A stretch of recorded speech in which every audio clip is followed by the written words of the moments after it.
Mr. Funny lived in a teapot. It had 2 bedrooms, a bathroom, a kitchen, and the living room, and it suited Mr. Funny quite nicely. One day Mr. Funny was having lunch. He wasn't very hungry, so he only had a daisy sandwich and a glass of toast.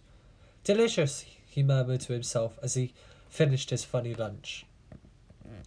After lunch, Mr. Funny decided to go for a drive in his car. Mr. Funny's car was a shoe. Have you seen a car that looks like a shoe? It looks very funny.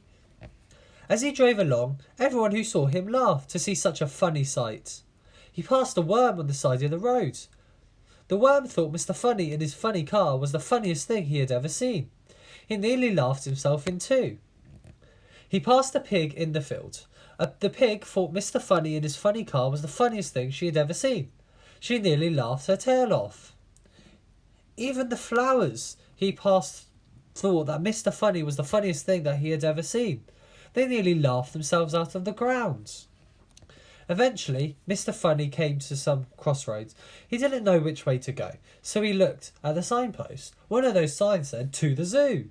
That will be fun, thought Mr. Funny to himself, so he drove his shoe towards the zoo. When he arrived at the gate of the zoo, he stopped. It was closed. "I'm sorry," said the zookeeper. "We had to close the zoo because all the animals have colds, and they're all feeling very sorry for themselves." "Oh dear," said Mr. Funny. Then he thought, "Perhaps I can cheer them up," he said. "Well," said the zookeeper, "it's worth a try," and he opened the gate. Mr. Funny drove to the zoo in his shoe. The first thing he saw was an elephant, it was true. The elephant was feeling very sorry for himself, very sorry indeed. Mr. Funny stood and looked at the sad-looking elephant, and the sad-looking elephant stood and looked at Mr. Funny. Oh dear. Then, do you know what Mr. Funny did? He pulled a funny face.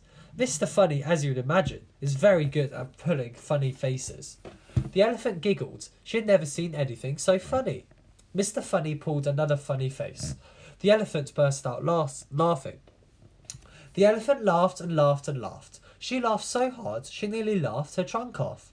Then she felt a lot better. Mr. Funny went over to the lion house. There was a lion feeling extraordinarily sorry for himself. Mr. Funny looked at the sad-looking lion, and the sad-looking lion stood and looked at Mr. Funny. Oh dear. Then Mr. Funny pulled the funniest-looking face that's probably ever been pulled anywhere. Ever. Now you've heard a lion roar before, have you? Well, this lion roared too, with laughter. He laughed so hard he nearly laughed his whiskers to pieces. Then Mr. Funny went around to see all the other animals at the zoo. Oh dear, what a miserable-looking lot. For all of them, Mr. Funny pulled funnier and funnier faces. The big brown bear giggled and then burst out laughing. The giraffe laughed so hard she nearly laughed her neck into a knot. The hippopotamus nearly laughed himself out of his skin, and the penguins nearly laughed their flippers floppy. And the leonard, well, you really should have seen him. He laughed so hard he nearly laughed his spots off. What pandemonium! "Oh, Mr. Funny," giggled the zookeeper, who had started laughing as well.